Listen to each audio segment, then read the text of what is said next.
হারার পর থেকেই বিস্ফোরক দিলীপ ঘোষ, থামছেনই না। কাঠিবাজির মন্তব্যের পর এবার দিলীপের ফেসবুক পোস্ট। দিলীপের মতোই চড়া সুর নদিয়ার রানীমার গলাতেও।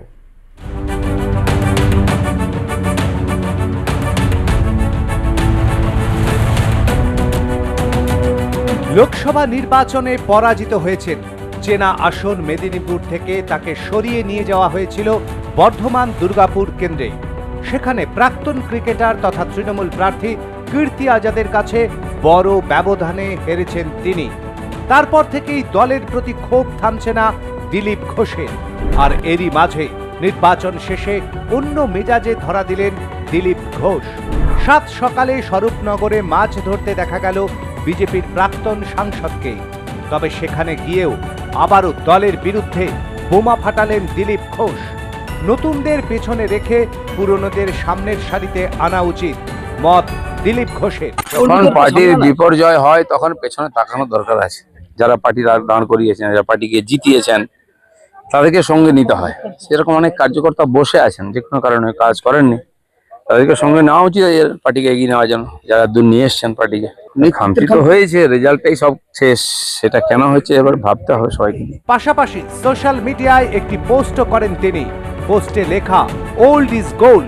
রাজনৈতিক মহলের একাংশের মতে বিজেপির নেতা বোঝাতে চেয়েছেন পুরনো কর্মীরাই দলের সম্পদ। তবে এই প্রথম নয়।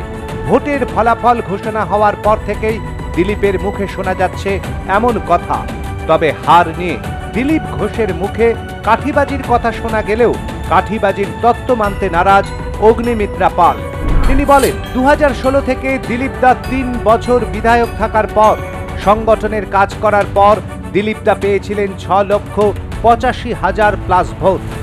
আর আমি 2 মাসে থাকার পর পেয়েছি 6,75,000+ ভোট। মেদিনীপুরের মানুষকে তো দোষ দিতে পারি না। আমাকে আসন দিয়েছেন প্রধানমন্ত্রী, স্বরাষ্ট্রমন্ত্রী, আমাদের সর্বভারতীয় সভাপতি নাড্ডা। কোথাও কোথাও শোনা যাচ্ছে আমাদের বিরোধী দলনেতা আমাকে সিট দিয়েছে। এটা সম্পূর্ণ ভুল কথা। দিলীপ দাকেও নিশ্চয়ই কেন্দ্রীয় নেতৃত্ব সিট দিয়েছেন। দিলীপ লড়লেন বর্ধমান দুর্গাপুর কেন্দ্র থেকে, অগ্নিমিত্রা লড়াই করলেন মেদিনীপুরের মাটি থেকে, কিন্তু দুজনই হারলেন। যে পার্টি গণিত কোষে বিজেপি এই 2 প্রার্থীকে দাঁড় করিয়েছিল, প্রার্থী বদল করেও অঙ্ক মেলেনি। এরই মাঝে হারের পর থেকেই দলের বিরুদ্ধে ক্ষোভ প্রকাশ করেছেন কৃষ্ণনগরের রানীমা অমৃতা রায়। তার পরাজয়ের দায় চাপিয়েছেন দলীয় নেতৃত্বের একাংশের কাঁধে। পাশাপাশি দলের নেতাদের বিরুদ্ধেও সরব হয়েছেন তিনি।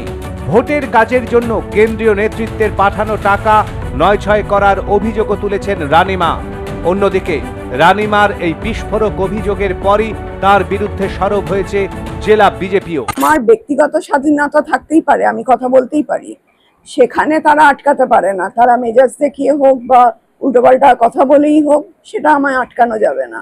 কিন্তু আমার কথা হচ্ছে যে দিল্লি থেকে যা টাকা এলো, যে বুথের যারা লোক, তারা কিছু পেল না। এখনো হিসেব বাকি আছে। আমি কাতারে কাতারে মেসেজ পাচ্ছি বা কাতারে কাতারে লোক এসে আমায় বলছে। তাহলে আমায় ধরে নিতে হয় সবাই মিথ্যে কথা বলছে আর কিছু হাতে গোনা লোক সত্যি কথা বলছে। সেটা তো হয় না। তো সেই হিসেবে আমি যারা আমার সঙ্গে ঘুরেছে, প্রচারে কষ্ট করেছে, খেটেছে, তাদের নিশ্চয়ই আমি বিশ্বাস করব। প্রথম রাজনীতিতে এসছেন এবং যেদিন কাউন্টিংয়ের আগে পর্যন্ত ওনার আমাদের যে ক্যাশিয়ারের দায়িত্ব ছিলেন এবং রাজ্য নেতৃত্বে যিনি ছিলেন, তাদের সঙ্গে উনি বারবার বসেছেন, আলোচনা করেছেন। অ্যাকাউন্ট ওনার নাম, অ্যাকাউন্টে সই কত টাকা এসছেন উনি জানেন। আর সেই বিষয়টা নিয়ে আমরা কোনো বিষয় এগুলো কারোর নামে দোষারোপ করছি না। কিন্তু যেদিন কাউন্টিং হলো, 4 তারিখে কাউন্টিংয়ের পরে যখন হেরে গেল ভারতীয় জনতা পার্টির প্রার্থী অমৃতা রায় এবং বিজেপি, তারপরে থেকেই ওনার মনে হয়েছে এবারে লোকসভা নির্বাচনে দলের আসন সংখ্যা গতবারের থেকে 6টি কমে 12টি হয়ে যাওয়ায় এবং অধিকাংশ তারকা প্রার্থীর ভরাডুবির পরেই ক্ষোভ ও আত্মসমালোচনার সুর শোনা যাচ্ছে বঙ্গ বিজেপির বহু নেতার মুখে। বসিরহাট থেকে শ্যাম বিশ্বাস ও নদিয়া থেকে বিশ্বজিৎ দেবনাথের রিপোর্ট, আর প্লাস নিউজ।